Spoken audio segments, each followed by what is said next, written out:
what are the symptoms of mental illness? Okay, if you want the symptoms could be to better explain it to kids. So, for example, if your kids have, like I said earlier, a change in behavior. So from being a very cheerful kid to maybe somebody that's very moody or very angry, easily upset, not wanting to mix around or socialize with others, cutting classes, don't really want to go to school, exam results, becoming really bad, for example, not progressing well.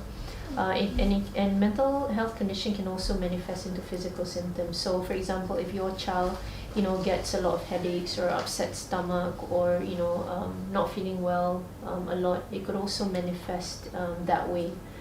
So these are, I think, easy warning signs for us to see if our child has not necessarily a mental health condition but mental health issues.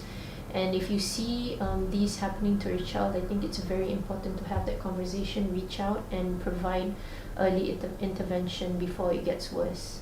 Yep. Okay, so for the third question, what are your job responsibilities in MIASA? So being the president and especially the founder of MIASA, I think in the beginning it was more of trying to find the positioning of MIASA being a mental health NGO. And the irony of the whole thing was when I formed MIASA, when I had the idea of the conceptualization of MIASA, I didn't know that there wasn't a mental health peer NGO in Malaysia until I actually formed it. And when we were talking to the doctors one day, and one of the doctors told me, MIASA is the first patient group in Malaysia. And I never knew because I didn't really study the mental health space in Malaysia. The only reason why I formed the NGO is because I was struggling so much when I first was diagnosed with the condition that one day when I was talking to my husband, I felt that I didn't want other people to go through what I went through, if possible. So forming this NGO and providing a solution that worked for me could possibly help another person. And so if you look at MIASA, the solution that we offered in the beginning was a holistic solution, from a spiritual and also a medical perspective. And then later on we built on that solution. So that was how it was formed. So I think initially the struggle was because there was never a mental health peer group, so there was a lot of resistance in the beginning, and it was really difficult because I really had to prove myself, and especially building up the peer group. So from nobody knowing us to people slowly knowing us, trusting us, building the NGO brand in that sense. To tell other people out there. Correct. So it was more of initially being more of a awareness kind of group to peer support, and then to advocacy, and then providing livelihood and also relief support to other people. So that was the goal and the plan. But what people don't see behind the scene is that it takes a lot of work and a lot of planning, and a lot of effort. I mean, you guys see every day, and the other thing about being an NGO in Malaysia is we don't have funds, and it's mental health is still very much a taboo in Malaysia. There's a lot of stigma to it. So even getting funds to run something like MIASA is very difficult.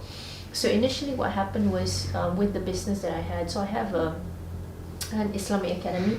So through the profits that I got in my Islamic academy was how I was able to sustain MIASA.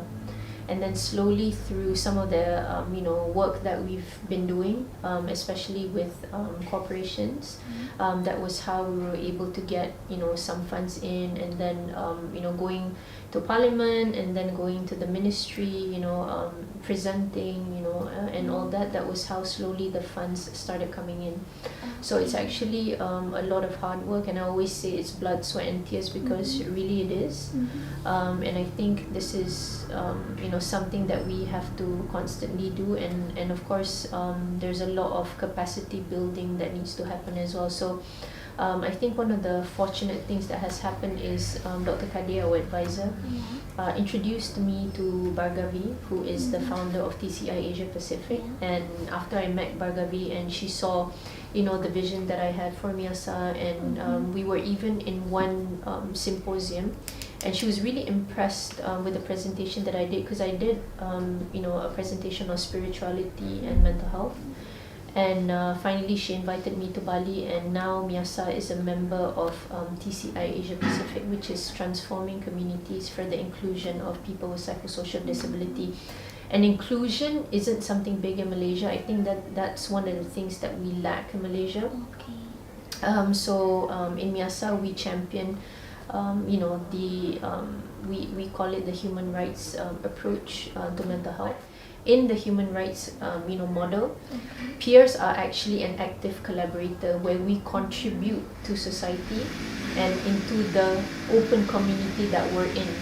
So we're in it as equals. So this in this ecosystem you have peers, we've got caregivers, friends, we have the mental health professional, other professionals, counselors, spiritual healers.